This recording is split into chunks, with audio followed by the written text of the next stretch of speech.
अच्छा जी, अस्सलाम वालेकुम। सर जी, ये हमारा पेपर है मई जून 2023 का वेब वेरिएंट 1-2 है। और इसका अगर हम देखें question number 1, equation of a curve is such that, ये ग्रेडियंट हमें दिया हुआ है इन्होंने, और ये रिस्ट्रिक्शन लगाई हुई है यहाँ पे कि डोमेन जो है वो x से ग्रेटर होना चाहिए, x की वैल्यू जो है वो ग्रेटर होनी चाहिए इससे। The curve passes through the point, ये पॉइंट्स हैं, इक्वेशन ऑफ द कर्व चाहिए। तो बड़ा सिंपल है, ग्रेडियंट दिया हुआ है और इक्वेशन ऑफ द कर्व की बात कर रहे हैं, तो हम सिंपली इसको क्या करेंगे, इंटीग्रेट करेंगे।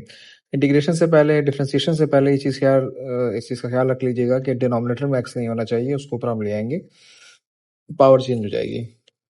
अब हम इसको इंटीग्रेट करते हैं, इंटीग्रेशन हम इसकी करते हैं, तो dx यहाँ पे आ जाएगा हमारे पास, और इंटीग्रेशन हम इसकी करते हैं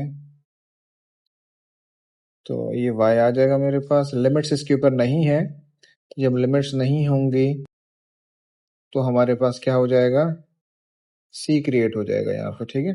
इसको सिंप्लीफाइड फॉर्म में हम करते हैं, तो ये -2 हो जाएगा, नीचे -2 हो जाएगा। और अगर हम देखें यहाँ पे, ये तो चले कैंसिल हो जाएगा, ये और ये कैंसिल हो जाएगा, और ये 2 हो जाएगा। तो ये माइनस जो है यहाँ वाला, ये वाला माइनस जो है, ये जब डिनोमिनेटर में, पूरे डिनोमिनेटर को अगर ये रिप्रेजेंट कर रहा होता है तो हमें पता है कि ये हम इसको न्यूमरेटर के साथ लिख लेते हैं -2। और यहाँ अगर हम देखें तो ये माइनस है, तो ये नीचे डिनोमिनेटर में जाएगा, और डिनोमिनेटर में जाके ये पावर क्या हो जाएगी, पॉजिटिव हो जाएगी, ठीक है। अब ये लाइन अगर देखें, अब हमें सी, मतलब इक्वेशन ऑफ लाइन जो है वो बन गई है हमारे, इक्वेशन ऑफ द कर्व बन गई है हमारे पास, ठीक है। ये इक्वेशन ऑफ द कर्व है, इसमें मिसिंग क्या है, इसमें सी मिसिंग है। अब सी कहाँ से निकलेगा, ये इन्होंने यहाँ पे हमें जो बताया हुआ है, ये भी है पॉइंट जिसमें से ये पास हो रही, हम इसको इसके अंदर पुट करेंगे। इसको पुट करने के बाद y equals to -2/3, sorry -2/x-3, और x की वैल्यू 4 है, तो 4 - 3 स्क्वायर प्लस c, और y की वैल्यू हम यहाँ पुट कर देंगे, तो y की वैल्यू क्या है, 5 है।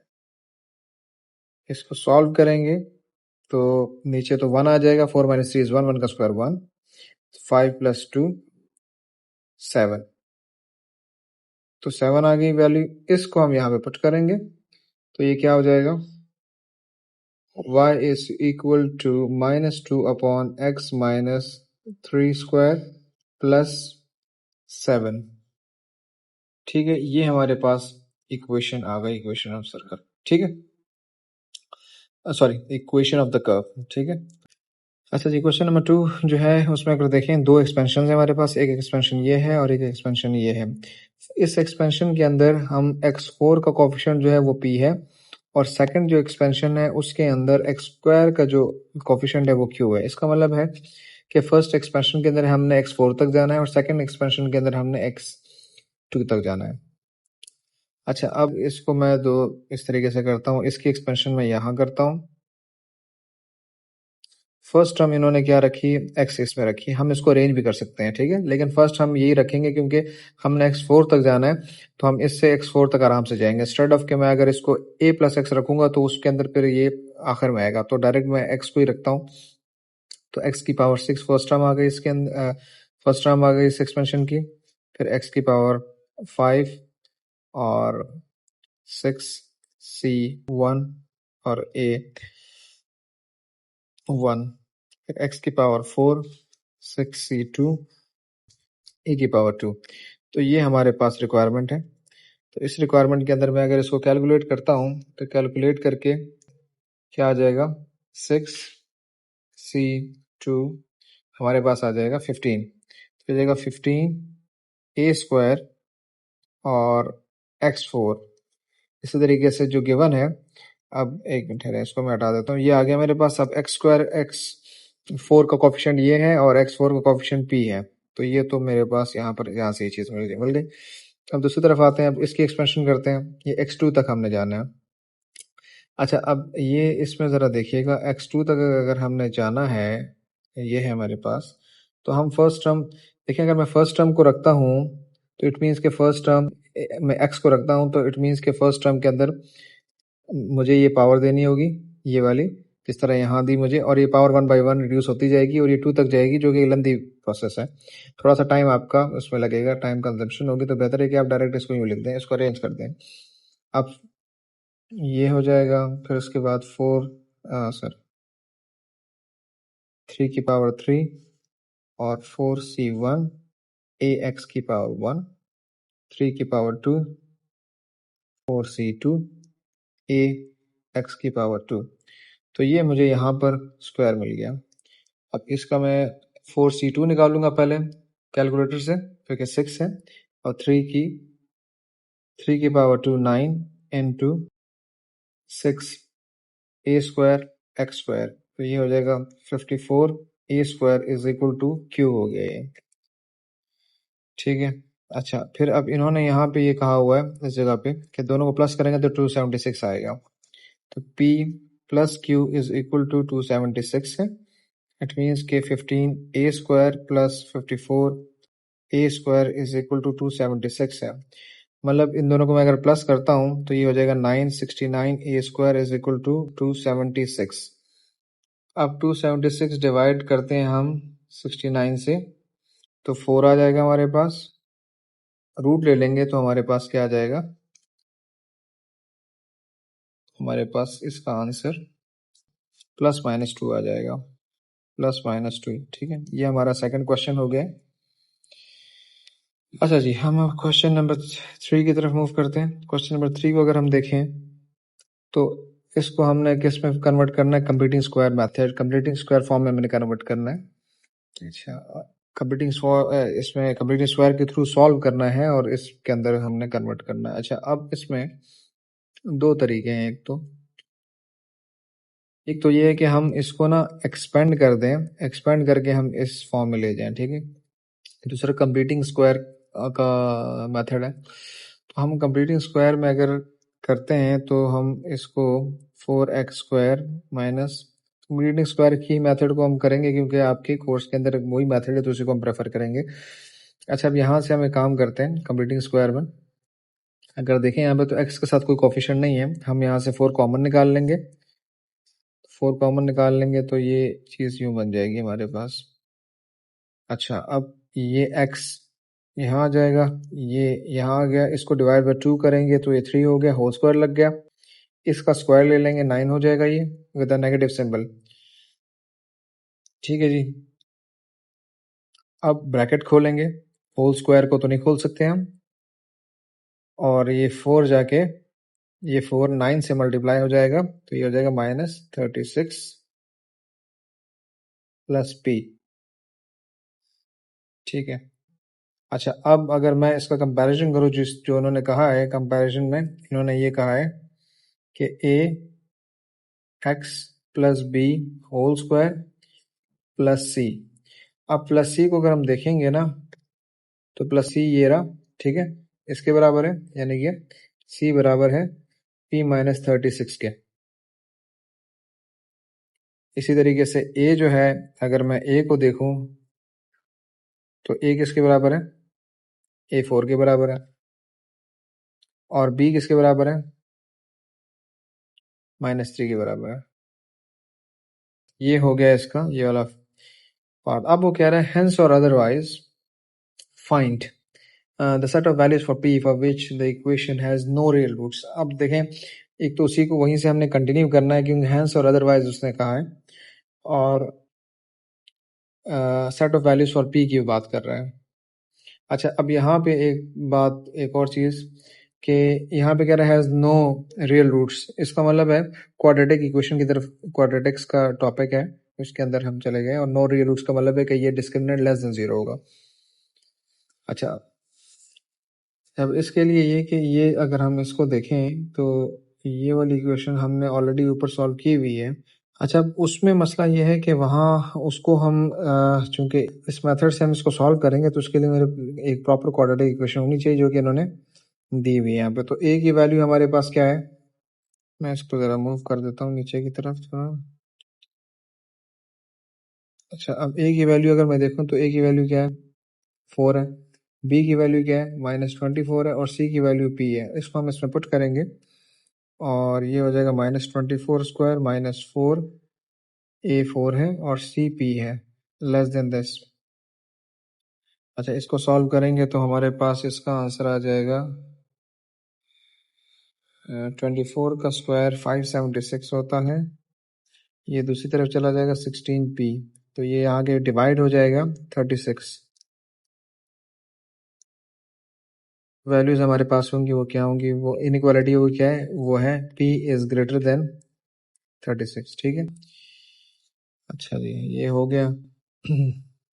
मूव करते हैं टुवर्ड्स द नेक्स्ट क्वेश्चन। अच्छा जी, अब इस क्वेश्चन को हम सॉल्व करते हैं। तो इसको अगर हम देखेंगे, ये क्वेश्चन सिंपली उसने सॉल्व करने का बोला, तो ये देखते ही देखें आपके कोर्स में इस तरह का क्वेश्चन अगर आएगा तो स्ट्रेट लाइक डिस्गाइज रूट्स की तरफ आपका ध्यान जाएगा कि ये डिस्गाइज रूट्स की तरफ सॉल्व होगा। डिस्गाइज रूट्स के अंदर क्या होता है कि हम लोवेस्ट पावर जो होती है उसको हम इक्वल टू किसी और वेरिएबल कर लेते हैं। लोवेस्ट पावर x की पावर 3 है, इसको लेट सपोज u कर लेते हैं हम, और इसी पावर का फिर हम स्क्वायर ले लेते हैं। डिस्गाइज रूट्स में ऐसा ही करना होता है। ठीक है, इसी पावर का हम क्या कर लेंगे, इसी का हम स्क्वायर ले लेंगे, तो ये हो जाएगा x की power 6 is equal to u square. तो x की पावर 6 जो है वो यू स्क्वायर के बराबर हो गई है, और 215 ये हो गई जनाब u और -27। ठीक है, सॉल्व करना है तो क्वाड्रेटिक फॉर्मूले के थ्रू इसको सॉल्व कर लेंगे हम। a की वैल्यू क्या हो गई है 8, b की वैल्यू हो गई है 215 और c की वैल्यू हो गई -27। फॉर्मूले के अंदर हम पुट करेंगे, वेरिएबल इस वक्त u यूज हो रहा है तो u के अगेंस्ट जो है ना ये फॉर्मूला यूज होगा, b square -4ac upon 2a minus, और ये हो गया 215 प्लस माइनस 215 स्क्वायर -4a और c है -27 अपॉन 2 इंटू a। ठीक है जी, इसको सॉल्व करते हैं हम, तो ये हो गया -215 प्लस माइनस, और ये हो गया 47089 अपॉन 16। ठीक है, और सिंप्लीफाई इसको एक दफ़ा प्लस में करेंगे, एक दफ़ा माइनस में करेंगे, तो 1/8 और -27 आ जाएगा। ठीक है जी, ये आपका क्वेश्चन हो गया, ये वाला क्वेश्चन नंबर 4। अब दूसरे क्वेश्चन की तरफ जाते हैं, क्वेश्चन नंबर 5। अच्छा जी, अच्छा अब इस क्वेश्चन में अगर देखें हम तो एक डायग्राम है, डायग्राम शोज अ कर्व, ये कर्व, ये इक्वेशन है इस कर्व की, और x ग्रेटर देन 0 है। अच्छा, अब आगे इसमें बात हो रही है कि the curve meets the x axis at this point and this point. ठीक है, इस पॉइंट पे है जो कि 0 और 0 है, और ये वाला पॉइंट जो है ये है 4 और 0। शेडेड पार्ट की बात हो रही है। देखें, ये तो बड़ा क्लियर, हम इस पर डिस्कशन कर चुके हैं कि हमें पता है इस चीज़ का कि जब भी हमारे पास कर्व है और कर्व के अंडर शेडेड रीजन हमें निकालना होता है तो हम क्या करते हैं, हम उस इक्वेशन को इंटीग्रेट कर देते हैं। इंटीग्रेशन के थ्रू हमारे पास उसके अंदर फिर इंटीग्रेशन के बाद हम उसके अंदर लिमिट्स पुट करते हैं, और उस लिमिट्स के नीचे स्ट्रेट जितना पार्ट आ रहा होता है वो सारा का सारा हमारे एरिया के अंदर होता है। तो इसको और इसको हम as an upper and lower limit put करेंगे इंटीग्रेशन में, तो ये सारा एरिया हमारे पास आ जाएगा। तो इट मीन्स कि हमें इंटीग्रेट करना होगा। अब इंटीग्रेशन जब हम इसकी करेंगे तो 10x 1/2 माइनस 5/2 x 3/2, इसकी हम इंटीग्रेशन करेंगे with respect to x। Limits इसमें 4 और 0 की पुट होगी। इंटीग्रेशन में आपको पता है क्या होता है कि पावर्स के अंदर ये +1 हो जाएगा, और सेम चीज़ हम नीचे कर देंगे। सेम यहाँ पे भी यही चीज़ होगी, x 3/2 प्लस 1 हो जाएगा, और नीचे भी 3/2 प्लस 1 हो जाएगा, 3/2 प्लस 1, और इसको हम यूँ कर देंगे। यहाँ पे इस पर लिमिट्स आ जाएगी, 4 और 0 की लिमिट डाल देंगे। डिनोमिनेटर को हम सॉल्व करेंगे यहाँ पे, तो क्या हो जाएगा, ये डिनोमिनेटर में 3/2 हो जाएगा, तो 3/2 डिनोमिनेटर में जो कि फ्लिप होकर ऊपर जाएगा तो 2/3 हो जाएगा। ये 10 ऑलरेडी यहाँ पर है, और 3/2 पावर में। इसी तरीके से इसको जब सॉल्व करेंगे, एलसीएम लेंगे, 3/2 प्लस 1 जो है ये 5/2 हो जाएगा, और ये फ्लिप होके जब ऊपर जाएगा, ये जब फ्लिप होके ऊपर जाएगा तो ये 2/5 हो जाएगा। x की पावर ये हो जाएगा हमारे पास 5/2। ठीक है जी। अच्छा जी, नीचे लिख देता हूँ थोड़ा सा। अच्छा जी, ये तो कैंसिल हो गया हमारा, और ये हो जाएगा हमारे पास, सॉरी यहाँ पर x है, सॉरी x है यहाँ पर। ये हो गया 20/3 x की पावर 3/2 माइनस x की पावर 5/2, और लिमिट्स इस पे अप्लाई हो गई हैं 4 और 0 की। अच्छा, यहीं पे मैं कर देता हूँ, जगह खत्म हो गई है।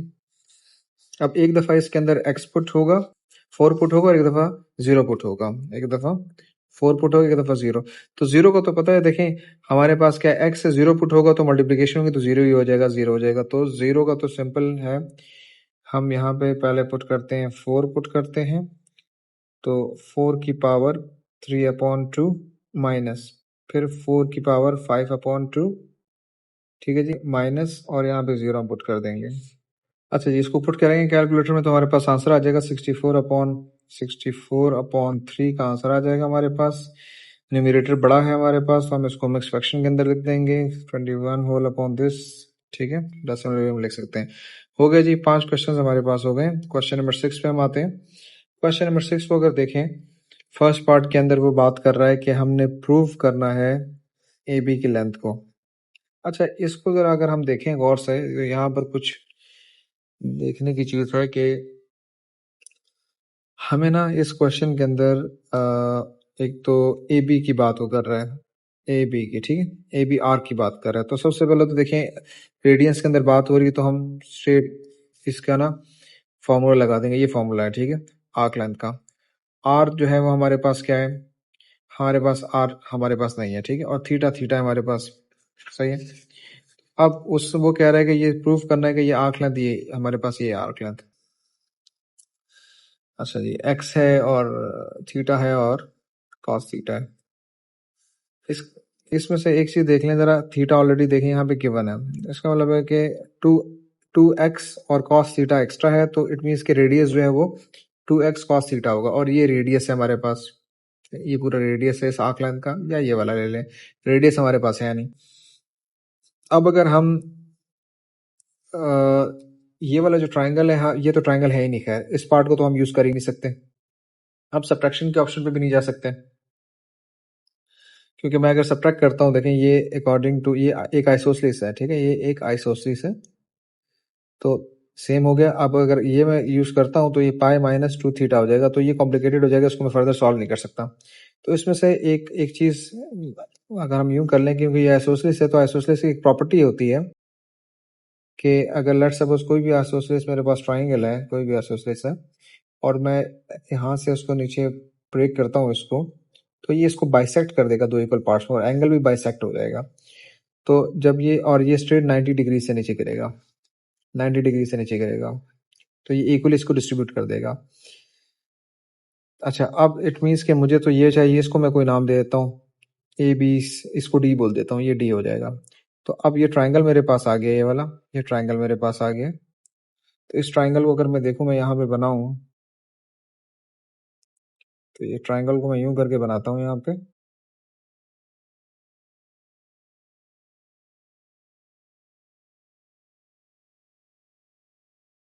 ट्राइंगल को यूं बना देता हूँ मैं यहाँ पे, ओ है और पी है और डी है। अच्छा जी, और ये एंगल है मेरे पास, ओ डी मुझे निकालना है, और ओ पी एक्स है। तो इस पे क्या लगेगा, इस पे कॉस लगेगा, simple, cos theta is equal to O D upon X, और X cos theta is equal to O D. तो हमारे पास ओडी की लेंथ आ गई है, तो ये ओडी जो है वो क्या है, एक्स कॉस थीटा है, तो ये पार्ट भी एक्स कॉस थीटा का हो जाएगा, तो ये टोटल कितना हो जाएगा, 2x कॉस थीटा हो जाएगा ये। तो ये रेडियस आ गया हमारे पास, तो रेडियस हो गया 2x कॉस थीटा, और ये वाला थीटा जो है ये हम शो में रख देंगे, ये थीटा यहाँ पे आ गया। ठीक है जी, हो गया। नेक्स्ट पार्ट में डिस्कशन हो रही है कि फाइंड द शेडेड रीजन की बात हो रही है। ये शेडेड रीजन है, ये इसकी बात हो रही है। तो शेडेड रीजन का कॉन्सेप्ट बहुत सिंपल है कि आप इस पूरे आर्क में से आप ये ट्राइंगल माइनस कर देंगे तो ये शेडेड रीजन आ जाएगा। अब इस ट्राइंगल को अगर हम देखें, आर्क का तो स्ट्रेट फॉर्मूला है 1/2 आर स्क्वायर थीटा जो हम यूज करते हैं। अब इसको अगर हम देखेंगे तो इसमें हमारे पास ये साइड हमारे पास 2x cos थीटा की साइड है ये। अच्छा, अब एंगल हमारे पास ये वाला है, तो हम ये इस एंगल को यूज करते हुए 1/2 ए बी साइन सी वाला मेथड यूज करेंगे जो ओ लेवल्स में आप लोगों ने किया था। तो 1/2 आर स्क्वायर थीटा ये सेक्टर हो गया, और इसमें से माइनस हम करेंगे 1/2 ए बी। तो ए हमारे पास x है और b हमारे पास क्या है, ये है। तो a हमारे पास x है और b हमारे पास 2x cos थीटा है और sin थीटा ये हमारे पास आ गया। r की वैल्यू हम यहाँ पे दोबारा रख देते हैं 2x cos थीटा और थीटा ये हो गया हमारे पास, ये कैंसिल हो गया तो ये हो जाएगा x स्क्वायर cos थीटा और sin थीटा। अच्छा जी, ये हो जाएगा 4x स्क्वायर और cos स्क्वायर थीटा, और ये वाला थीटा जो है ये मैं यहाँ लगा रहा हूँ, सही था, कंफ्यूजन ना हो, अपॉन दिस। अच्छा जी, cos थीटा और sin थीटा। अच्छा, अब हम ये कैंसिल हो जाएगा तो ये हो गया 2x square theta cos square theta minus x square cos theta sin theta. अच्छा जी, यहाँ तक आ गए हम। अच्छा, अब इसमें से बस सिंपली सॉल्व हो गया सर। अब इसमें से हम जो है वो कॉमन निकाल लेते हैं। कॉमन अगर देखें तो यहाँ पर क्या है, एक्स स्क्वायर कॉमन है यहाँ पर और कॉस कॉमन है हमारे पास। तो एक्स स्क्वायर और कॉस को अगर हम कॉमन निकाल लेते हैं तो पीछे बचा हमारे पास 2 थीटा और cos theta minus sine theta, ये हमारे पास आंसर बच गया जी। सो ये है सिंपल। हमारे पास जो कोई वैल्यूज गिवन नहीं थी, कोई वैल्यूज गिवन नहीं थी, अगर देखें डायग्राम में भी क्वेश्चन में भी, तो ये इन टर्म्स में ही हमारे पास आएगा। बोला भी है, इनफैक्ट उन्होंने बोला भी है in terms of x and theta उन्होंने कहा है, तो एक्स एंड थीटा हमारे पास आंसर आ गया। ठीक है, चलें भाई, move toward next question, question number 7। Question number 7 में अगर देखें तो वो कह रहे हैं कि जी बाई एक्सपेंडिंग, इसको एक्सपेंड करेंगे, by expanding this find 3 solution, 3 solution हमने ढूंढने हैं, और of the equation, 3 solution of the equation, इस इक्वेशन में 3 solutions हमने ढूंढने हैं बाई एक्सपेंड, और इसके बीच में करते हुए हमने सॉल्व करना है। अच्छा, अब इसको सॉल्व करते करना है तो ये सिंपली ट्रिग्नोमेट्री के पार्ट से रिलेटेड है ये क्वेश्चन, और ट्रिग्नोमेट्री के अंदर बेसिक एंगल वाला ही कॉन्सेप्ट यहाँ पे यूज होगा। तो हम इसको सॉल्व करते हैं। जब हम इसको एक्सपेंड करेंगे तो क्या हो जाएगा, ये A square plus B square plus 2 A B is equal to 1, और ये क्या हो जाएगा, ये 1 हो जाएगा हमारे पास। अच्छा, ये इक्वल टू 1 गिवन था यहाँ पे, ये इक्वल टू 1 गिवन था यहाँ पे, तो ये 1 यहाँ रख दिया मैंने। अच्छा, plus 2 cos theta sine theta is equal to 1, तो ये 1 वहां जाके सब्ट्रैक्ट हो जाएगा, 0 हो जाएगा, तो ये हो गया 2 cos theta sine theta is equal to 0। अच्छा जी, 2 भी वहां जाके 0 हो जाएगा, तो हमारे पास क्या बच जाएगा, cos theta is equal to 0 sine theta is equal to 0। आप लोगों को ये पता है अच्छी तरीके से कि जब भी हमारे पास इस तरह के क्वेश्चंस के अंदर यहाँ पे जब हमने बेसिक एंगल निकालना हो और बेसिक एंगल के बाद हमने बाकी एंगल्स निकालने होते हैं, तो यहाँ पे हमारे पास जब 1 -1 और 0 आता है तो हम जो है बेसिक एंगल नहीं निकलता, बल्कि ये हमारे पास फिक्स वैल्यूज होती हैं जो कि आपको याद रखनी है। और ये किस तरह आपको याद रहेंगी, ये आपने बेसिक जो ग्राफ्स हैं वो आपको अपने जहन में रखने होंगे कि साइन कॉस के बेसिक ग्राफ्स क्या हैं। तो साइन कॉस के जो बेसिक ग्राफ्स हैं कैलकुलेटर के थ्रू भी आप निकाल सकते हैं। बेसिक ग्राफ्स ये हैं, ये किसका ग्राफ है, ये साइन ग्राफ है, और ये वाला बेसिक ग्राफ किसका है, ये बेसिक ग्राफ है कॉस का। तो साइन का जो बेसिक ग्राफ है, अच्छा उन्होंने लिमिट क्या दी हुई है, 0 से पाई तक की लिमिट दी हुई है, 0 से पाई तक की लिमिट दी हुई है। तो ये 0 है, ये पाई अपॉन 2 है और ये पाई है। ठीक है, इसी तरीके से ये 0 है, ये पाई अपॉन 2 है और यहाँ पे पाई हमारे पास आ रहा है। तो हमारे पास 0 दोनों सूरतों में 0 ही आना चाहिए। तो 0 कहाँ कहाँ हमारे पास आ रहा है? 0 पे 0 आ रहा है, पाई पे 0 आ रहा है और पाई अपॉन 2 पे 0 आ रहा है। तो ये 3 हमारे पास आंसर आ रहे हैं, 0, पाई अपॉन 2 और पाई। ये हमारे पास तीन आंसर्स आ गए हैं। होप क्लियर हो गया होगा ये। सेकंड पार्ट की तरफ हम मूव करते हैं। ये तो हमारे पास आंसर्स आ गए हैं। सेकंड पार्ट में क्या बात हो रही है? कह रहे हैं hence verify that only one solution of the equation this of the equation sin plus this equals to 1 for values 0 से लेकर पाई तक r this and this। देखिए इसमें ना, इसमें तो वेरिफिकेशन करने को, प्रूफ की बात तो है ही नहीं है, तो वेरिफिकेशन करनी है। देखें तो अब वेरिफिकेशन का मतलब है कि भाई हम पहले क्या करेंगे, इसमें 0 रख देंगे और 0 रख देंगे। तो ये तो पता है, अगर मैं ग्राफ पे भी जाऊं, जिस तरह भी हमने ग्राफ बनाया था, 2 ग्राफ्स हमारे पास बन गए, मेन ग्राफ्स बन गए। ये जस्ट फॉर अंडरस्टैंडिंग है। कैलकुलेटर से तो वेरीफाई उसने बोला, कोई उसने स्पेसिफिक हमें बोला नहीं हुआ। ठीक है, अच्छा जी। अब इसकी जो वैल्यू है वो क्या होती है? cos 0 क्या है? 1 होता है। यहाँ से भी हमें पता चल सकता है 0 के ऊपर 1 होता है। ठीक है, और 0 पे 0 होता है, 0। तो ये तो देखें प्रूफ हो गया। इसी तरीके से दूसरे हम वैल्यू रखेंगे इसके अंदर, pi upon 2 sine pi upon 2 equals to 1। अगर देखें पाई अपॉन 2, ये पाई अपॉन 2 है ये, तो पाई अपॉन 2 पे क्या है? 1 है, और यहाँ पर पाई अपॉन 2 पे 0 है। तो साइन के ग्राफ के अंदर ये 1 है, 0 है ये, तो 1 प्रूव हो गए। सिंपल सिंपल सा क्वेश्चन था ये। अच्छा जी, अब नेक्स्ट क्वेश्चन की तरफ हम मूव करते हैं। इसी का, बल्कि इनफैक्ट इसी का नेक्स्ट पार्ट है, इसी का नेक्स्ट पार्ट है, और इसमें अमूमन आता रहता है इस तरह।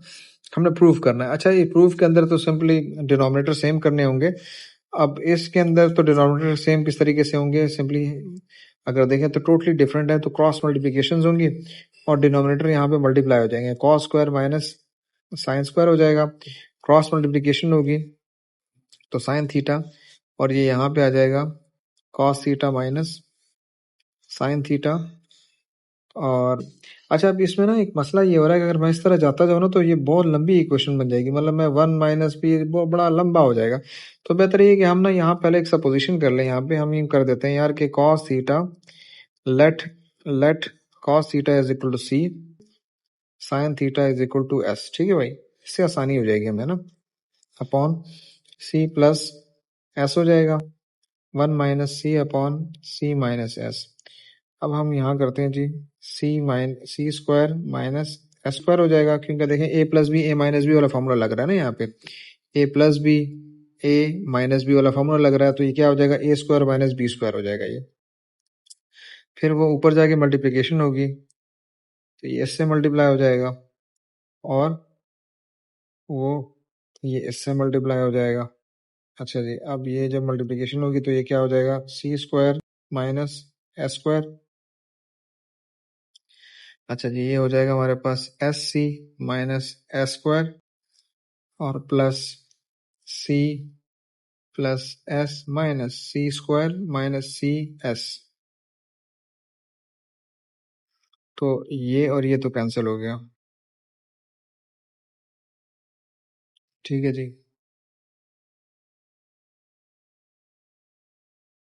अच्छा जी, और ये जो हमारे पास है माइनस और माइनस, इसमें से माइनस जब हम कॉमन ले लेंगे तो क्या बच जाएगा?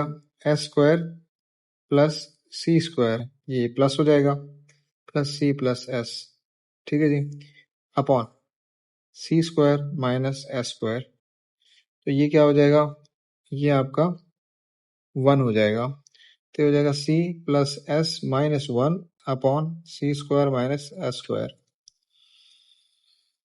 अच्छा जी, अब अगर हम देखें तो यहाँ पे हमारे पास ये चीज़ हमें ऑलरेडी मिल गई है ऊपर, और डिनोमिनेटर में उनको साइन चाहिए, कॉस नहीं चाहिए। तो इसका मतलब है कि हम कॉस को हम कन्वर्ट कर देंगे 1 माइनस साइन स्क्वायर के अंदर, जो इसका फॉर्मूला है, और ये हो जाएगा ऊपर c plus S minus one है, और नीचे क्योंकि वो नहीं चाहिए तो कन्वर्जन का एक ही तरीका है कि इसको इस तरीके से कन्वर्ट कर दिया जाए, और सी स्क्वायर किसी और तरीके से कन्वर्ट नहीं हो सकता।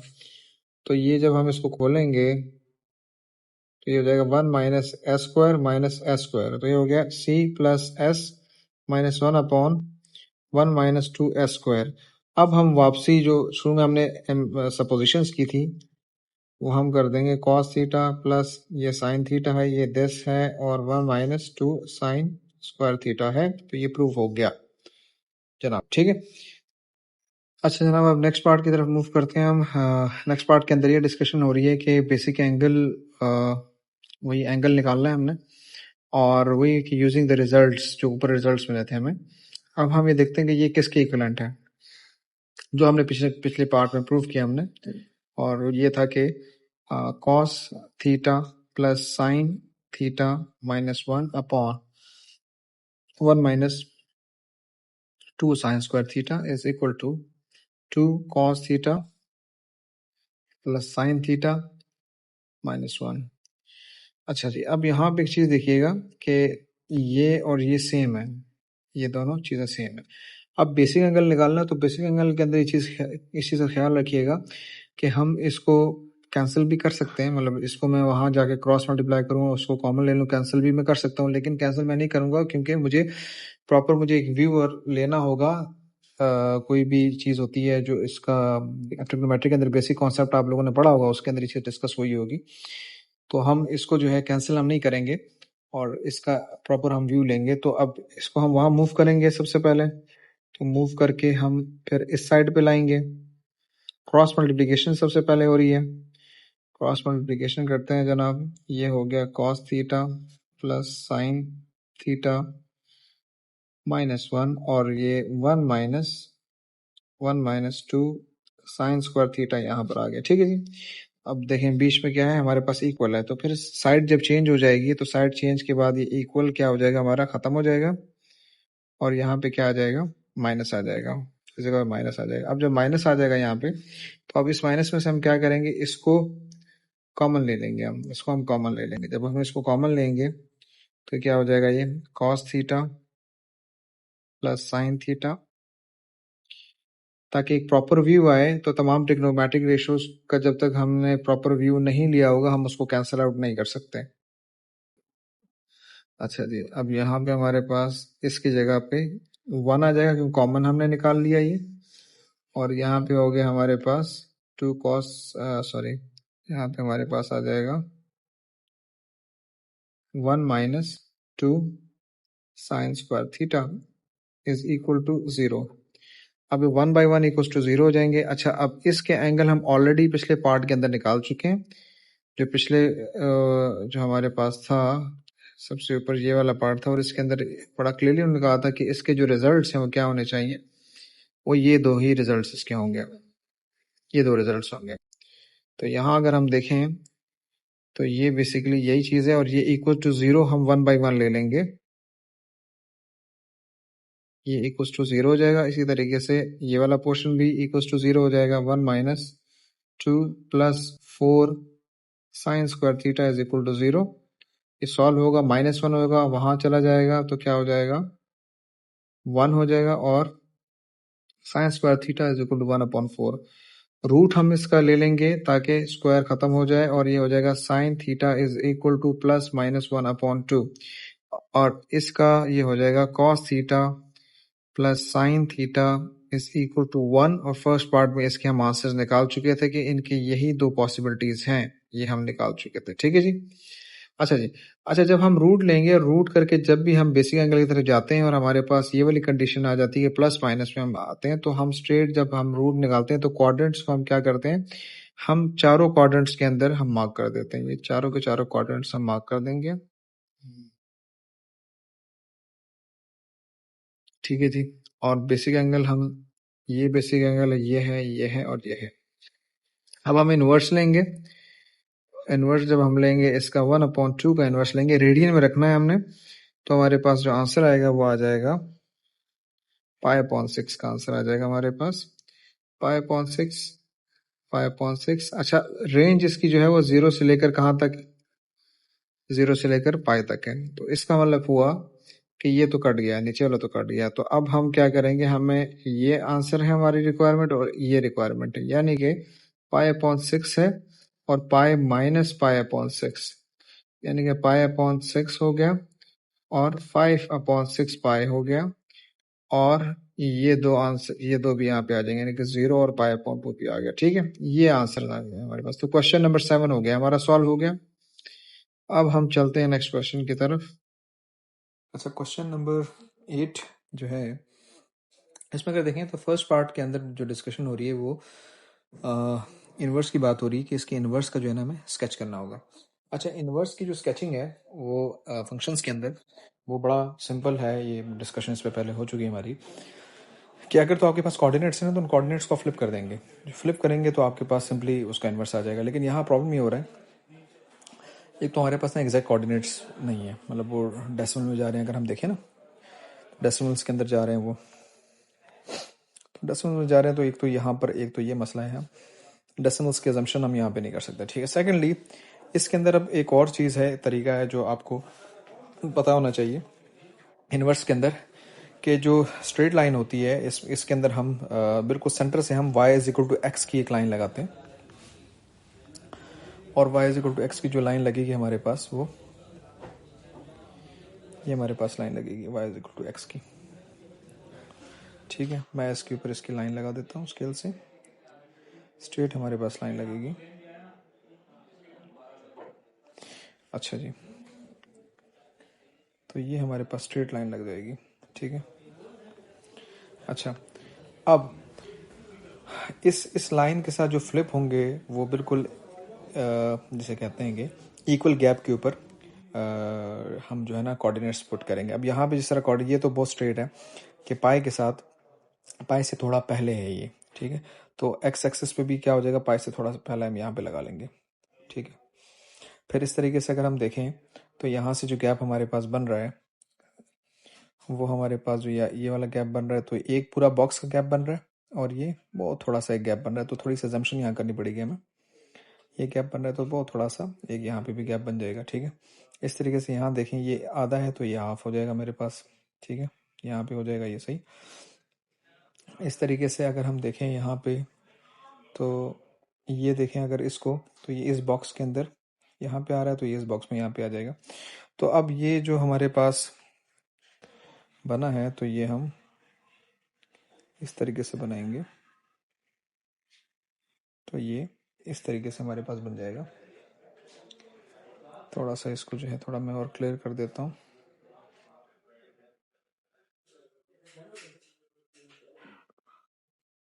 थोड़ी क्लैरिटी हो जाए इसमें।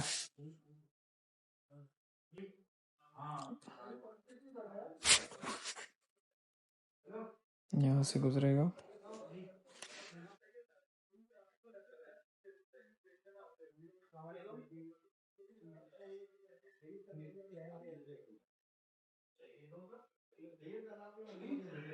हाँ जी, हमारे पास बन गया। ठीक है, तो ये बिल्कुल ये हमारे पास ग्राफ बन गया है, ये बिल्कुल सेंटर यहाँ से गुजरना चाहिए। ठीक है, सो आई होप ये वाला पार्ट हो गया होगा। अब इसके बाद जो नेक्स्ट पार्ट है, नेक्स्ट पार्ट के अंदर जो डिस्कशन हो रही है वो इसके एक्सप्रेशन की बात हो रही है। तो एक्सप्रेशन किस तरीके से बनेगा, एक्सप्रेशन तो सिंपली हम y को सब्जेक्ट बनाएंगे, x को सब्जेक्ट बनाएंगे, हम 2 sin 1/4x हो जाएगा हमारे पास।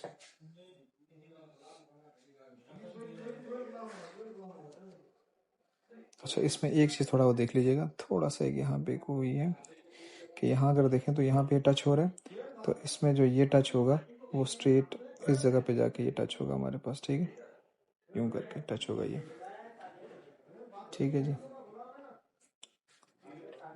सही है। अच्छा, अब सब्जेक्ट बनाते हैं हम यहाँ पर, y-3 हो जाएगा इक्वल्स टू 2 sin 1/4x हो जाएगा हमारे पास ये। और इसके बाद फिर हम क्या करेंगे, y को सब्जेक्ट 2 आके यहाँ पे डिवाइड हो जाएगा,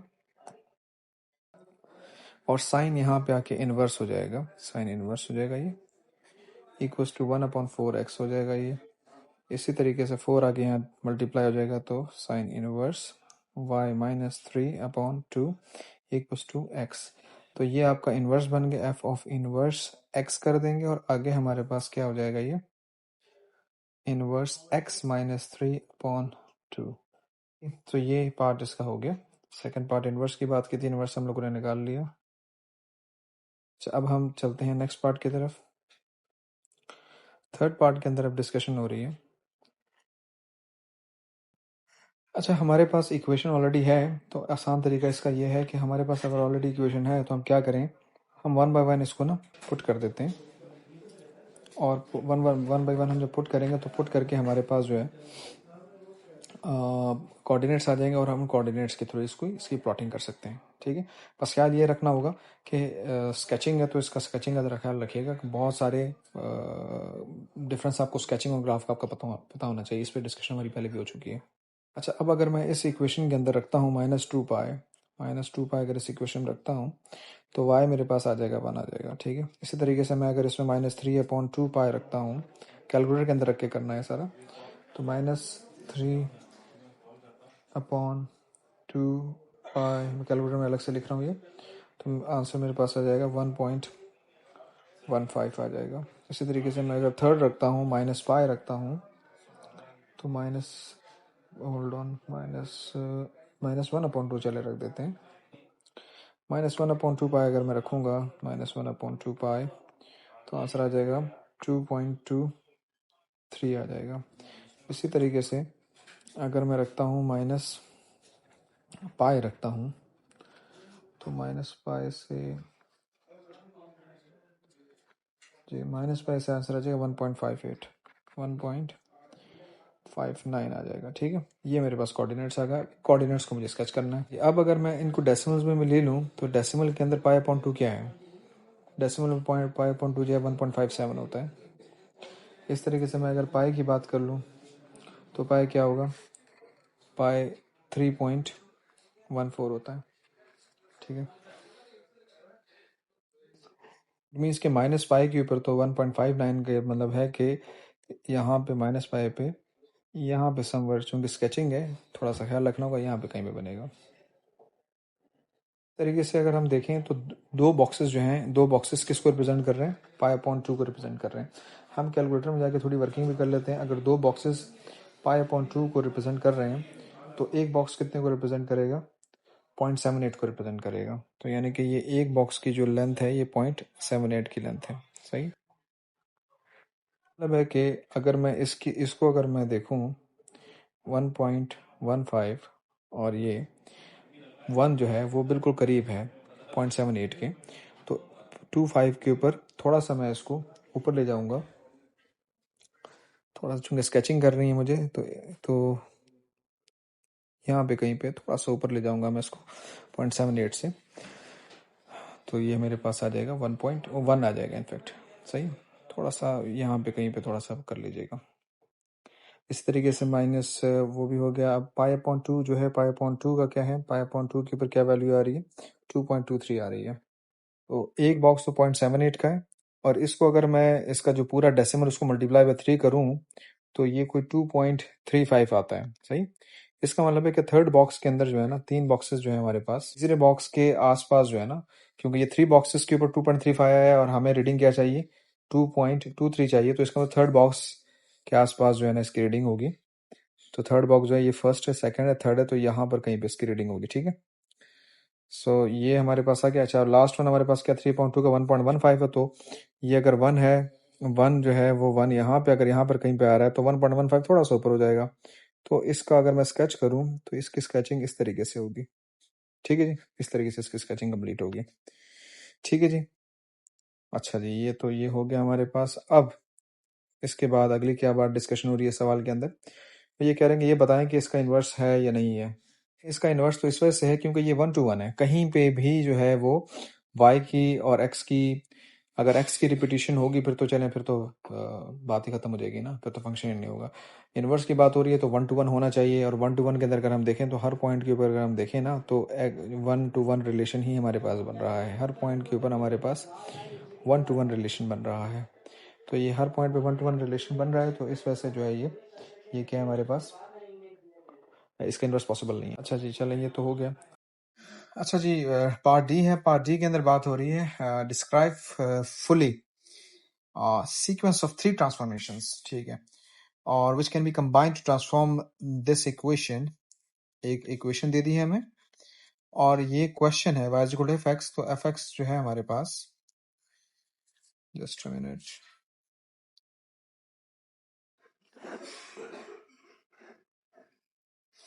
ये हमारे पास बेसिकली वही यही क्वेश्चन है। ये देखें ना, एफ एक्स यही रहा, ठीक है। तो इसको हम जो है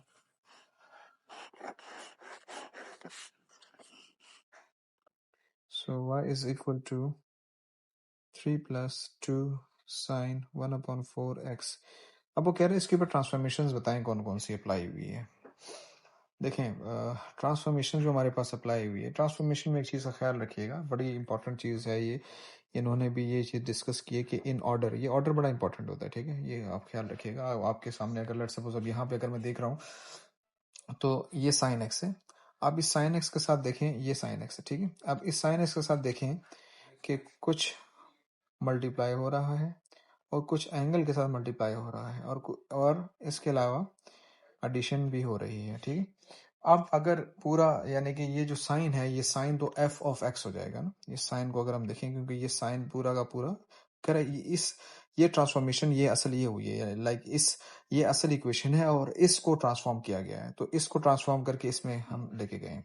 तो जब ये उसमें कन्वर्ट हुआ है तो हम ये देखेंगे कि इसके साथ क्या चीज़ मल्टीप्लाई हो रही है, क्या चीज़ इसके साथ शुरू में मल्टीप्लाई हो रही है, क्या चीज़ इसके अंदर जो x की वैल्यूज है वहाँ क्या चीज़ मल्टीप्लाई हो रही है, या वहाँ क्या डिवाइड हो रहा है, या इस पूरे के साथ क्या ऐड हो रहा है या सब्ट्रैक्ट हो रहा है, या ये पूरा का पूरा जो है ना ये कहीं नेगेटिव में तो नहीं जा रहा, ठीक है। लाइक हमने जो चीज़ें रखनी होती है वो क्या है, रिफ्लेक्शन है आपके पास ट्रांसलेशन है, आपके पास स्ट्रेच है। ये 3 चीज़ें हैं और ये तीनों की फर्दर कैटेगरीज हैं ट्वाइस, यानी कि horizontal vertical, horizontal vertical, horizontal vertical, ठीक है। तो अगर हम यहाँ देखें तो हमें यहाँ पे ना साइन के साथ ना 2 मल्टीप्लाई होता हुआ दिख रहा है, ठीक है। और इसी तरीके से हमारे पास ये एंगल के अंदर भी जो है हमारे पास चेंजिंग आ रही है, वहाँ पे x है और यहाँ पे 1/4 है। तो अब यहाँ से हम स्टार्ट करेंगे तो बड़ा क्लियर है कि सबसे पहले तो हम स्ट्रेच को पिक करेंगे। अगर अच्छा, एडिशन किस चीज़ की हो रही है, ये देखें ऐड हो रहा है। तो एडिशन का मतलब ये है कि पूरे का पूरा साइन के अंदर कुछ चीज़ ऐड हो रही है, सब्ट्रैक्ट हो रही है। तो इट मीन्स कि ये हमारे पास क्या है, हमारे पास वर्टिकल ट्रांसलेशन है, ठीक है। ये हमारे पास वर्टिकल ट्रांसलेशन है।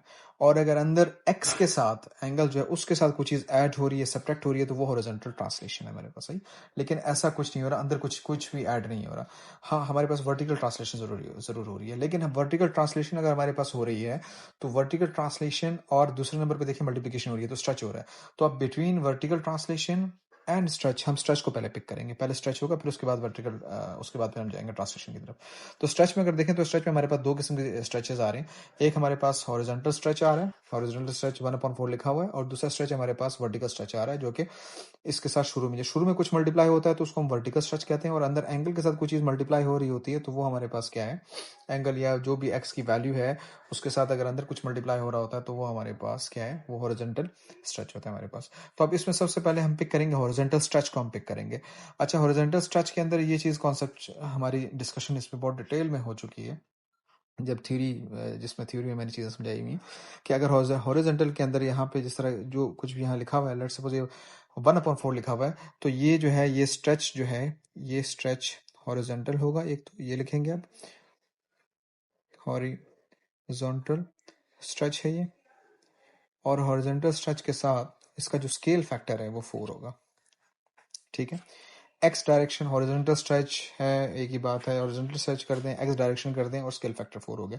इस तरीके से दूसरा इसके साथ जो शुरू में 2 लिखा हुआ है वो क्या है, वो वर्टिकल स्ट्रेच है, ठीक है, वो है वर्टिकल स्ट्रेच है, ठीक है, ठीक है। या फिर आप ये भी लिख सकते हैं कि वाई डायरेक्शन के अंदर वो स्ट्रेच हो रहा है और वो उसका क्या है, उसका स्केल फैक्टर 2 है, उसमें कोई चेंजिंग नहीं होगी।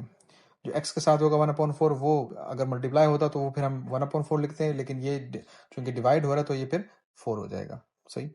अच्छा, अब इसके साथ ये तो 2 आपके हो गए ट्रांसफॉर्मेशन हो गई। तीसरी जो ट्रांसफॉर्मेशन है वो क्या है, एडिशन हो रहा है पूरे का पूरे इस पूरी वैल्यू के साथ, ये जो पूरी वैल्यू है इसके साथ 3 ऐड हो रहा है, तो इट मीन्स कि ये क्या है, ये वर्टिकल ट्रांसलेशन है। तो वर्टिकल ट्रांसलेशन है ये, वर्टिकल, स्पेलिंग लिख लीजिएगा, मैं ऐसे ही लिख रहा हूँ, वर्टिकल ट्रांसलेशन है। तो 0 3 by 3 units, vertical translation bye positive 3 units, और ये 0 इस तरीके से लिखेंगे। यहाँ पे नीचे हमारे पास, आपको पता है इस चीज़ का, कि यहाँ पे हमारे पास y आता है, यहाँ पे x आता है, तो ये पूरा का पूरा y में के अंदर ट्रांसलेशन हुई, ठीक है। अगर अंदर x के साथ कुछ होता, एडिशन सब्ट्रैक्शन होती, तो फिर हम ऊपर भी, फिर हम यहाँ भी हम लिख रहे होते हैं, ठीक है। तो चलें, ये क्वेश्चन हो गया हमारा, क्वेश्चन नंबर 8 हो गया हमारा। अब हम मूव करते हैं towards question number 9। Question number 9 को अगर हम देखेंगे तो क्वेश्चन नंबर 9 क्या है, the second term of a geometric progression is 16, सही है, and the sum of infinity is 100। अच्छा जी, second term of geometric progression क्या होती है, आपको पता है इस चीज का, ए आर।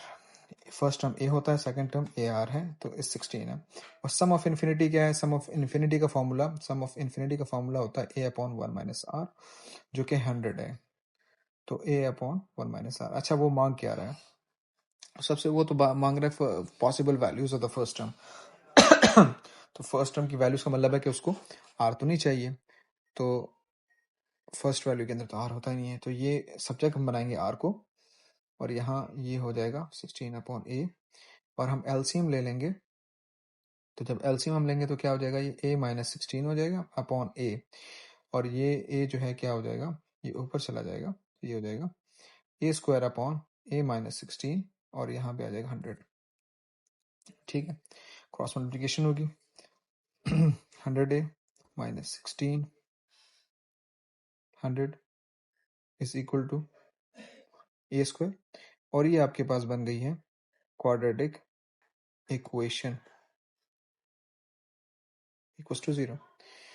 अच्छा जी, क्वाड्रेटिक इक्वेशन आपके पास बन गई है। अब इस क्वाड्रेटिक इक्वेशन को हम सॉल्व करते हैं। एक मिनट है, लेट मी चेक, कोई मिस्टेक तो मुझसे नहीं होगी, होल्ड, हाँ एक मिस्टेक हो गई ना, बल्कि एक मिनट है, लेट मी चेक, बल्कि एक मिनट है, द फर्स्ट टर्म। चलें इसको सॉल्व करते हैं, देखते हैं।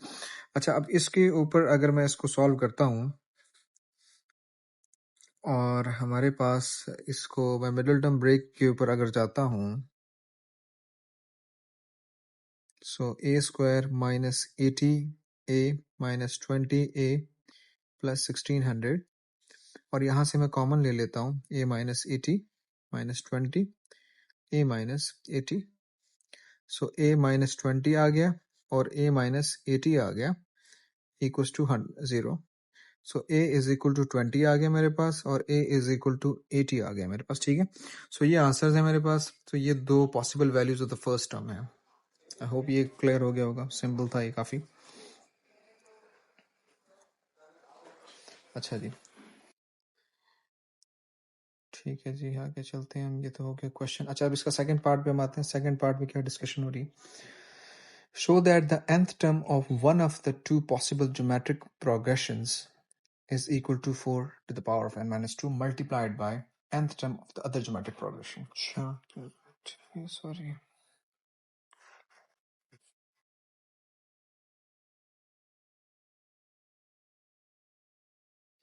अच्छा जी, ये अगर हम देखें तो फर्स्ट में the second term of geometric progression 16 and the sum of infinity is, ये दिया हुआ है। अच्छी, अच्छा, ए की वैल्यू जो है हमारे पास क्या आई है, दो वैल्यूज आई थी पिछले में, यानी कि दो किस्म की पॉसिबिलिटीज है ना, दो वैल्यूज ये आ गई, तो इट मीन्स कि आर भी हमारे पास क्या होगा, जो हमने बनाई थी आर की इक्वेशन वो क्या थी, 16 अपॉन ए थी ना। तो जब हम इसको ए को पुट करेंगे तो आर हमारे पास क्या आ जाएगा, 20 पुट करेंगे तो 4 अपॉन 5 आ जाएगा, और 80 पुट करेंगे तो 1 अपॉन 5 आ जाएगा, ठीक है। 16 5 सा 80 होता है, ठीक है। अच्छा जी, सवाल को जरा एक दफा दोबारा देख लेते हैं। मेन क्वेश्चन जो था, the second term of geometric progression is 16 and the sum of infinity is 100। तो ये चीज आप लोगों को पता है कि थ्रू आउट ज्योमेट्रिक प्रोग्रेशन हमारे पास आर क्या होता है, कांस्टेंट होता है। अब अगर यहाँ पर दो डिफरेंट वैल्यूज फर्स्ट टर्म की आ गई हैं, और दोनों डिफरेंट वैल्यूज जो हैं उनके डेफिनेटली फिर आर भी चेंज हो जाएंगे, तो ये दो डिफरेंट आर हमारे पास आ गए, तो इट मीन्स कि ये दो डिफरेंट टर्म्स हो गई हैं, दो डिफरेंट ज्योमेट्रिक टर्म्स हो गई हैं। अच्छा, यहाँ पे इन्होंने ये बात तो कर दी है दो कि इन दोनों की ना nth टर्म ऑफ वन और फिर क्या करें nth term of other. It means कि दोनों की nth टर्म तो हम निकाल लेते हैं पहले। अब nth टर्म का फॉर्मूला क्या होता है, A R N minus one. ये n टर्म का फॉर्मूला होता है ज्योमेट्रिक प्रोग्रेशन का। अब अगर मैं 20 लूंगा तो 20 का मतलब है 4/5 n माइनस वन। ठीक है जी। इसी तरीके से अगर मैं दूसरी टर्म लूंगा 80 तो वो क्या हो जाएगा 1/5 n माइनस वन हो जाएगा वो। ठीक है। और उसके साथ साथ ये कह रहे हैं कि 4n माइनस टू, 4 की पावर n माइनस टू। वो कह रहे हैं इनमें से कोई एक टर्म उठाओ, कोई एक टर्म हम ले लें, वो इक्वल होगी इस टर्म को जब मैं दूसरी टर्म के साथ मल्टीप्लाई करूंगा। सही जी। तो ये इक्वल होगा, ये प्रूफ हमने शो करना है। ओके, एक minute, sorry. 4n minus two, यहाँ ठीक है, n माइनस टू। तो चलें एक काम करते हैं, हम यहाँ से पिक करते हैं, इसको पिक करते हैं 24/5।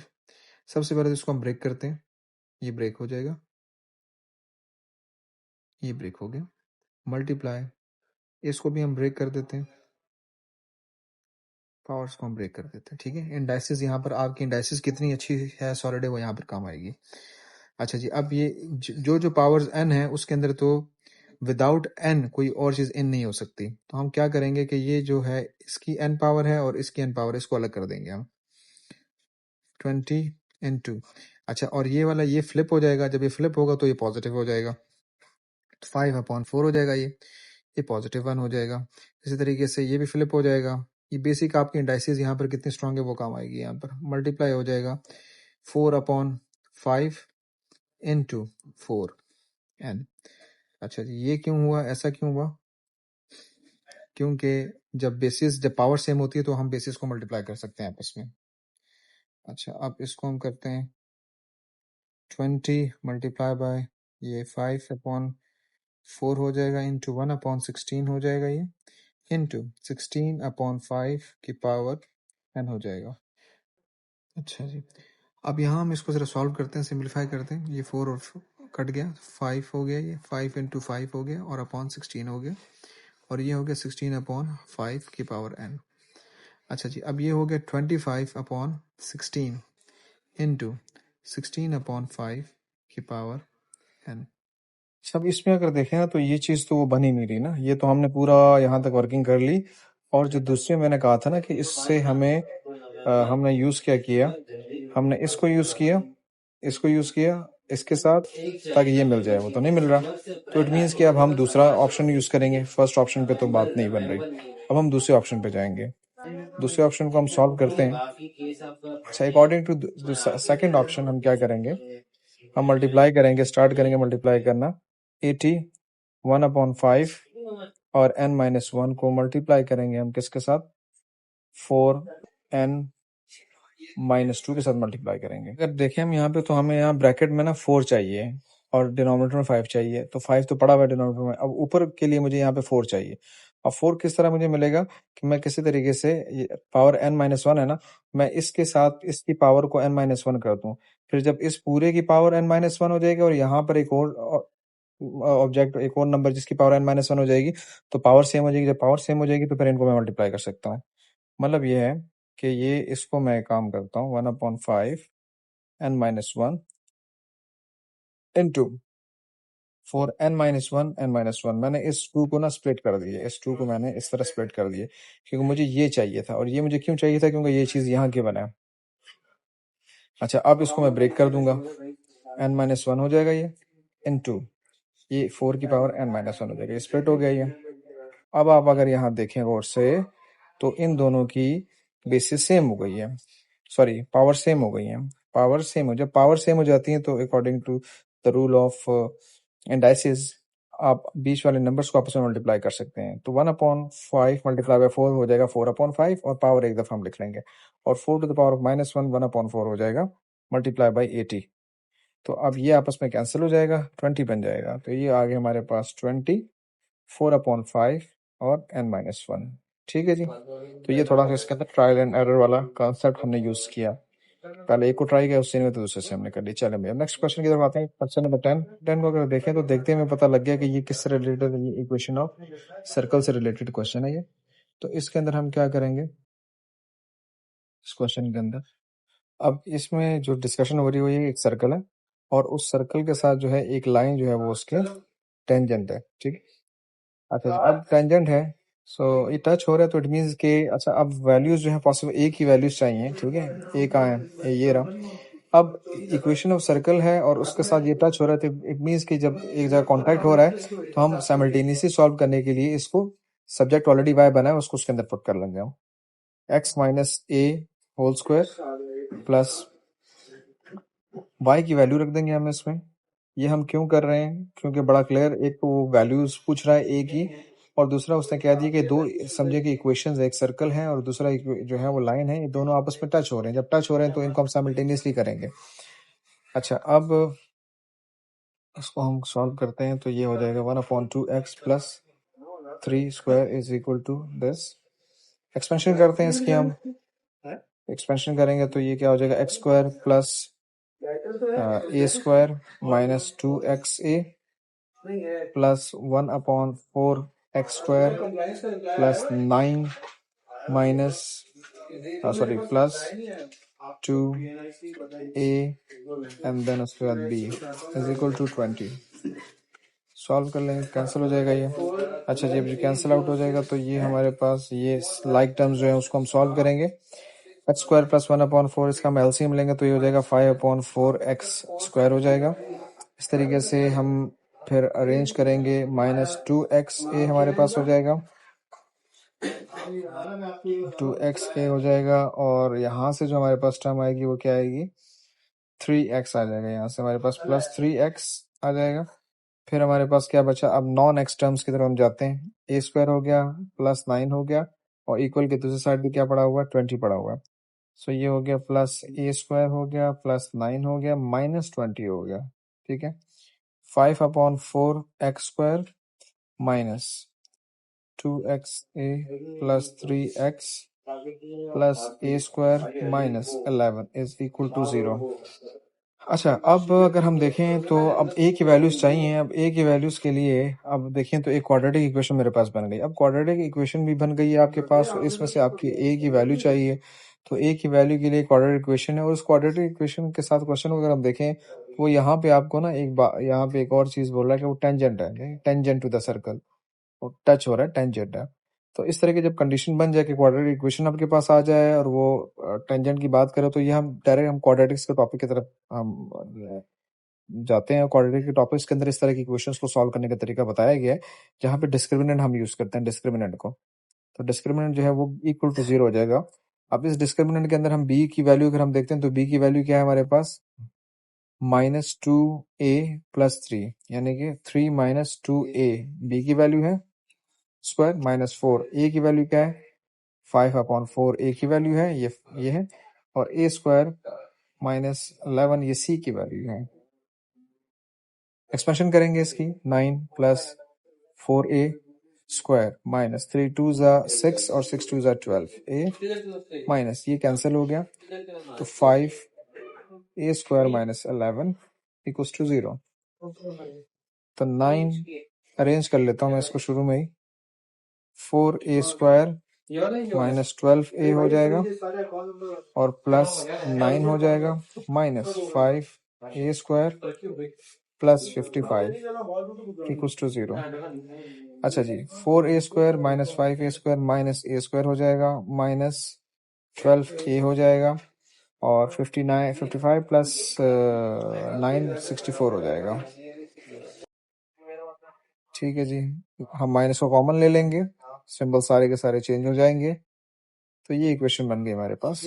अब इसके ऊपर मैं मिडिल टर्म ब्रेक अगर लगाता हूँ या क्वाड्रेटिक फॉर्मूले में इसको यूज करता हूँ तो मेरे पास ये मिडिल टर्म ब्रेक में नंबर आ जाएंगे। 4a is equal to 64, a common में ले लूंगा तो a प्लस 16 आ जाएगा -4 और a प्लस 16 हो जाएगा। तो ये हो जाएगा a इज इक्वल टू 4 और a इज इक्वल टू -16। ठीक है जी, ये आंसर है। ये हो गया। अब हम मूव करते हैं toward the next part. Next part में क्या बात हो रही है कि नेक्स्ट पार्ट ऊपर है, ये सारी जगह मैंने कर दी है। सेकंड पार्ट की तरफ हम मूव करते हैं, ये है सेकंड पार्ट। तो अब ए की वैल्यूज क्या आई हैं, ए की एक वैल्यू तो आ गई हमारे पास 4 और दूसरी वैल्यू -16 है। अच्छा, इक्वेशन ऑफ द हम सर्कल की तरफ जाते हैं, तो इक्वेशन ऑफ द सर्कल क्या है? x माइनस ए स्क्वायर है, x माइनस ए स्क्वायर है, और x माइनस ए स्क्वायर के अलावा दूसरा क्या है हमारे पास? y माइनस थ्री स्क्वायर है plus y minus three square है इज इक्वल टू 20। ये इक्वेशन ऑफ द सर्कल है। अच्छा जी, अब इसमें क्या रहा है कि हमारे पास for A is equal to 4, अगर हम सेंटर जो है वो क्या कर देते हैं? 4 कर देते हैं। सेंटर हमारे पास क्या हो जाएगा? x की वैल्यू 4 हो जाती है। फिर वो कह रहा है कि equation of the normal to the circle की बात कर रहा है वो। मतलब वो कहना ये चाह रहा है कि अगर मेरे पास सर्कल है, ये सर्कल है, और इस सर्कल के अंदर जो है वो ये 4 हो जाए मेरे पास, और दूसरा क्या है मेरे पास? 3 है, 4 3। तो अब p को क्या है? p को अगर हम देखें तो p की क्या बात हो रही है? अच्छा, ये जो टेंजेंट है, टेंजेंट एट p, तो यानी कि ये जो लाइन है जहाँ पर लग रही है, लगते हुए जा रही है, लेट सपोज वो लाइन यहाँ लगते हुए जा रही है, अगर वो लाइन यहाँ लगते हुए जा रही है तो इस जगह का नाम p है। तो ये वाला जो कोऑर्डिनेट है भी, ये इसके हम निकालना जरूरी है कि इसके हम पहले कोऑर्डिनेट्स निकाल। हमारे पास जो इक्वेशन ऊपर आई है, हमने जो इक्वेशन ऊपर बनाई हुई है, वो इक्वेशन हमारे पास क्या है?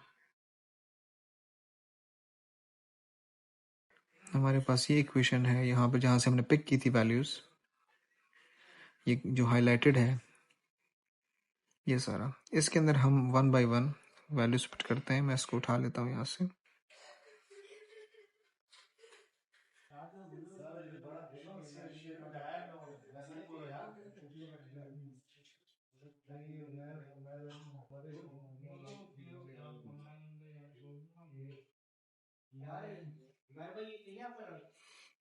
अच्छा जी, ए की वैल्यू अब हम पुट करते हैं 4। इसमें जब पुट करेंगे हम, तो ए की वैल्यू 4 पुट करने से 5/4 एक्स स्क्वायर माइनस, और ए को जब मैं यहाँ पे 4 पुट करूँगा तो क्या हो जाएगा? ये 4 2 ज़ा 8, तो ये -5x हो जाएगा।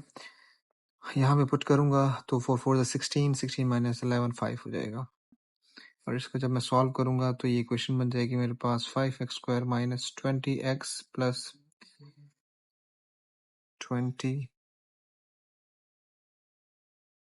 हो जाएगी इक्वल्स टू 0/4। 4 उधर जाके 0 हो जाएगा।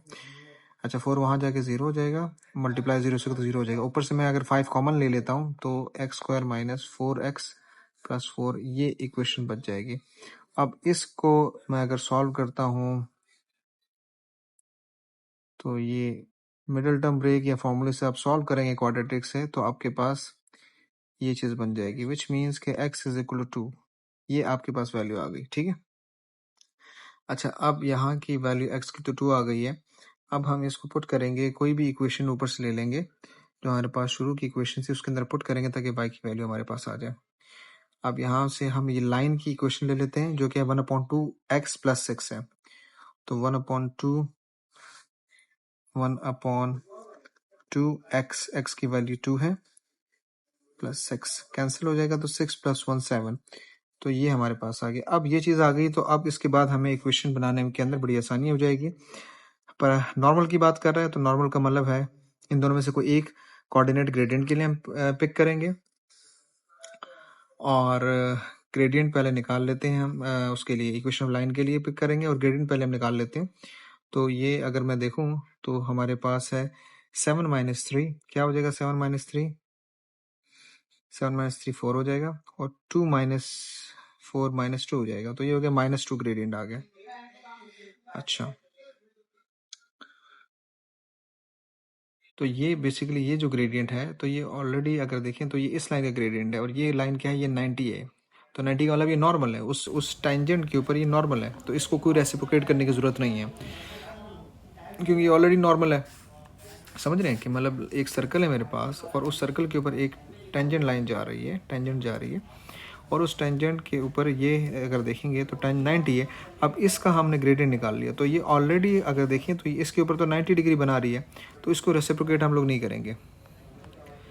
जब इसको रेसिप्रोकेट नहीं करेंगे तो ये -2 का ग्रेडियंट हम लेंगे, कोऑर्डिनेट कोई सा भी उठा लेंगे, ये वाला उठा लेते हैं। अब हम इक्वेशन बनाते हैं, y minus Y equals to gradient x minus X equals to -2x plus 4 plus 7, y equals to -2x plus 11। ठीक है, सो ये इक्वेशन हमारे पास बन गई है जी। ये तो हो गया हमारे पास। अब हम चलते हैं नेक्स्ट पार्ट की तरफ। इसका जो लास्ट पार्ट है इस क्वेश्चन का, उसके अंदर क्या डिस्कशन हो रही है उसको देखते हैं। अच्छा जी, उसको मिटा देता हूँ पहले। अच्छा, अब यहाँ पे कह रहा है कि for a is equal to 4 find the equation of the two tangents to the circle which are parallel to the normal. मतलब अगर मेरे पास सर्कल है, यहाँ पर सर्कल है और उस सर्कल के ऊपर जो है सर्कल है और उस सर्कल के ऊपर जो है ये एक नॉर्मल है जो मैंने अभी निकाला यहाँ पे, ये नॉर्मल है। ठीक है, इसकी इक्वेशन मैंने बनाई है। अब वो कह रहे हैं कि दो और बनाओ जो कि पैरेलल हो और टेंजेंट भी हो। तो इस इट मीन्स कि वो यूँ करके जा रहे होंगे, यूँ करके जा रहे होंगे। ठीक है, पैरेलल है to the parallel to the normal है और टेंजेंट है। अच्छा, अब यहाँ पे हम अगर देखें तो क्या कॉन्सेप्ट यूज़ करेंगे। ये जो मेरे पास सेंटर है ये तो 4 3 है। ठीक है, और ये 2 7 है। सो अब टेंजेंट्स हैं तो टेंजेंट का मतलब ये है कि ये दो कोऑर्डिनेट्स मुझे चाहिए होंगे, ये कोऑर्डिनेट ये कोऑर्डिनेट। अब ये कोऑर्डिनेट्स किस तरह मिलेंगे? ये कोऑर्डिनेट इस तरह मिलेंगे कि अगर एक लाइन मुझे ये वाली मिल जाए जो बिल्कुल सेंटर में से पास हो रही है, सेंटर में से पास हो रही है। ठीक है, सेंटर में से पास हो रही है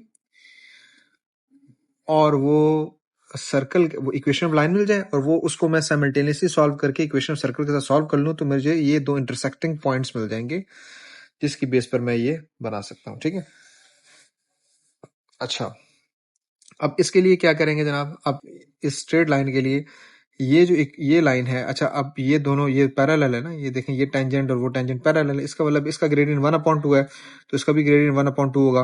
कोऑर्डिनेट्स के 4/3 हैं तो इससे हम लाइन बना लेंगे y minus Y equals to 1/2 x minus X, y equals to 1/2 x minus 2, ये कैंसिल हो जाएगा। 1/2 इंटू 4 2 हो जाएगा और प्लस 3, तो ये इक्वेशन बन गई। ठीक है, अब इस इक्वेशन को हम पुट करेंगे इक्वेशन ऑफ द सर्कल के अंदर। इक्वेशन ऑफ द सर्कल के अंदर पुट करेंगे। इक्वेशन ऑफ द सर्कल क्या है हमारे पास? इक्वेशन ऑफ सर्कल है x minus 4 square plus y minus 3 square equals to 20। इसके अंदर हम पुट करते हैं y की इक्वेशन, तो ये क्या हो जाएगा? हम इसको पुट करेंगे तो ऊपर कर देता हूँ, जगह का है थोड़ा मसला, चलो नीचे लिख लेते हैं। x minus 4 whole square plus y की वैल्यू रख देते हैं upon plus 1 minus 3 square equals to 20। तो ये यहाँ पे लिख देता हूँ मैं यूँ करके, x minus square plus 1/2 x minus 2 square equals to 20। ठीक है जी, तो ये हो जाएगा स्क्वायर और एलसीएम लेते ही ये हो जाएगा x माइनस 4। ठीक, तो ये अच्छा हो जाएगा, हमारी जान छूट जाएगी। हम इसका स्क्वायर ले लेंगे, यहाँ पे इसको बाहर निकाल लेंगे क्योंकि फ्रैक्शन के अंदर हम लेके जाएंगे तो इस तरह हमें कंफ्यूजन होगी। अब बीच में प्लस है हमारे पास, सो ये हो जाएगा 4 और x minus 4 square equals to 20 plus है। ठीक है, एलसीएम ले लेंगे हम इसका, 4x minus 4 square plus x minus 4 square equals to 20। ठीक है, क्रॉस मल्टीप्लिकेशन यहाँ जाके 80 हो जाएगा। और अगर हम यहाँ देखें तो ये क्या है पूरा 4, ये x माइनस 4 होल स्क्वायर और x माइनस 4 होल स्क्वायर तो सेम ही है, तो ये हम इसको यूं भी लिख सकते हैं 5x माइनस 4 होल स्क्वायर, यूं भी लिख सकते हैं हम इसको। अच्छा जी, एक्सपेंशन इसके हम करते हैं तो 5x square minus 8x plus 16 plus to 80। ठीक है, तो ये हो जाएगा हमारे पास 5x square minus 40x plus 80 is equal to 80। 80 cancel हो जाएंगे सब्ट्रैक्ट हो गए, तो यहाँ से 5x हम कॉमन ले लेंगे तो x minus 8 is equal to 0, x is equal to 0 हो जाएगा और x इज इक्वल टू हमारे पास 8 हो जाएगा। ठीक है, 2 आ गए।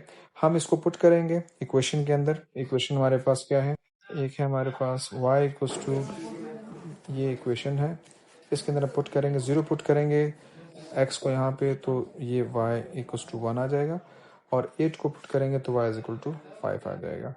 सो ये मेरे पास 2 पॉइंट्स हैं, ये 2 पॉइंट्स हैं।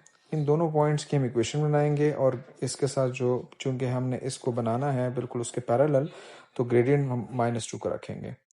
अब -2 का जब हम ग्रेडियंट रखेंगे तो इक्वेशन बनाते हैं जनाब इसकी, तो ये हो जाएगा y minus this is equal to -2x 0, तो y equals to -2x plus 1 की इक्वेशन बन जाएगी।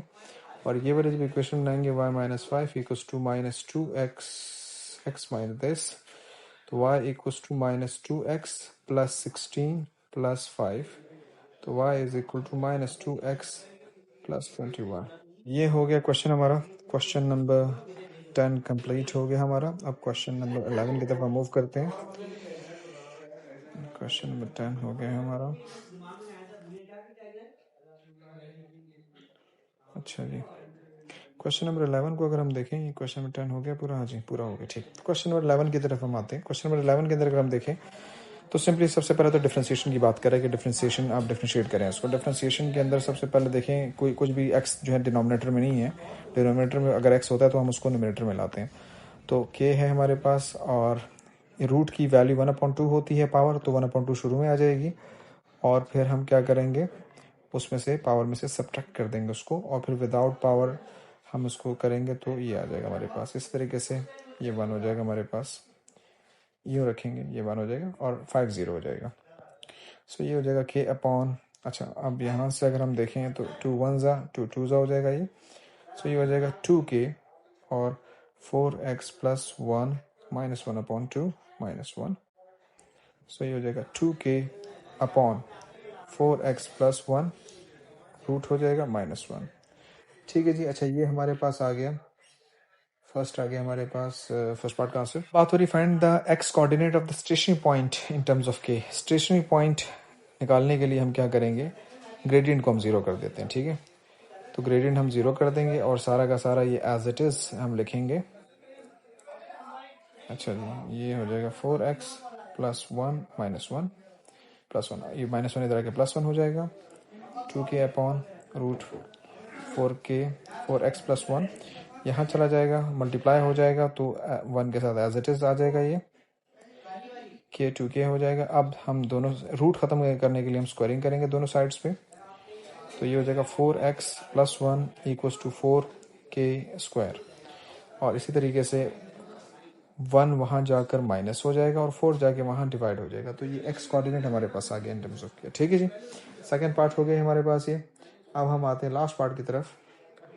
लास्ट पार्ट में क्या बात कर रहा है वो, गिवन दैट k की वैल्यू दे दी उसने, find the equation of the normal to the curve at the point where the tangent to the curve makes an angle of tan inverse 2 with the positive x-axis। जी इसको जरा हम देखते हैं ऊपर, ठीक है। k 4x प्लस 1, k है 10.5, 4x plus 1 minus x plus 5, ये बेसिकली इक्वेशन है। अच्छा ये तो हो गई इक्वेशन। अच्छा ये ज़रा इसका कॉन्सेप्ट देख लें। tan इनवर्स इसने बोला हुआ है ना, tan इनवर्स ऑफ 2, ठीक है। अच्छा tan इनवर्स ऑफ 2 इसने यहाँ पे कहा हुआ है। ये जहन में रख लीजिएगा एक और चीज़ कि बेसिकली अगर हम देखें, अगर मैं ट्राइंगल की बात करूँ तो ट्राइंगल के अंदर क्या है, ये अगर मैं tan इस पर अप्लाई करता हूँ तो tan थीटा जो है वो क्या होगा, लाइक ये जो भी मेरे पास यहाँ पर y है, लेट सपोज ये x है, तो change in y upon change in x होता है ना। tan थीटा क्या होता है, change in y upon change in x होता है।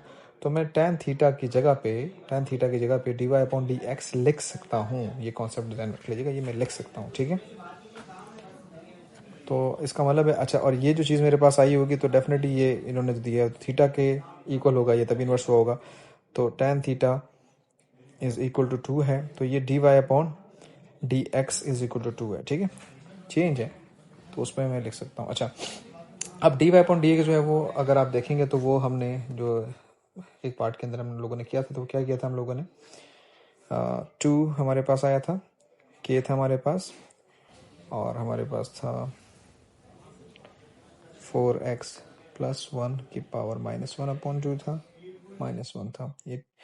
ये था हमारे पास। अब इसको मैं सॉल्व अगर करता हूँ तो ये हो जाएगा +1 हो जाएगा, और 2 वहाँ जाकर हमारे पास डिवाइड हो जाता है हमारे पास यहाँ पर। इमरान एक मिनट ठहरिएगा, क्या पूछ क्या रहा है ये? Find the equation two the normal, equation two the normal पूछ रहा है वो। ठीक है, सो अब यहाँ पे हम एक काम कर लेते हैं। ये हमारे पास k रह जाएगा, k/4x प्लस 1 और रूट हो जाएगा, पॉजिटिव हो जाएगा, ये नेगेटिव है पॉजिटिव हो जाएगा। ठीक है, अच्छा ये हो गया हमारे पास 3/2। k की वैल्यू हम पुट करते हैं 10.5 उन्होंने दी हुई है यहाँ पे। क्रॉस मल्टीप्लिकेशन होगी, ये यहाँ पर आ जाएगा 4x प्लस 1, और 2 वहाँ चला जाएगा, तो 2 जब वहाँ चला जाएगा तो मल्टीप्लाई होगा, तो ये क्या हो जाएगा 21 हो जाएगा। 21/3 is equal to 4x plus 1। ये सारी वर्किंग हमें कहाँ लेके जा रही है? हम x की वैल्यू निकालेंगे इसके ज़रिए। जो बेसिक कॉन्सेप्ट है, जब भी आपके पास इक्वेशन की डिस्कशन हो रही है और ग्रेडियंट होता है, तो हम क्या करते हैं, उसको ग्रेडियंट को या तो ज़ीरो कर देते हैं, या कोई वैल्यू गिवन होती है उसमें पुट करते हैं, फिर x की निकालते हैं, फिर y की निकालते हैं, फिर हम उसको सॉल्व करते हैं।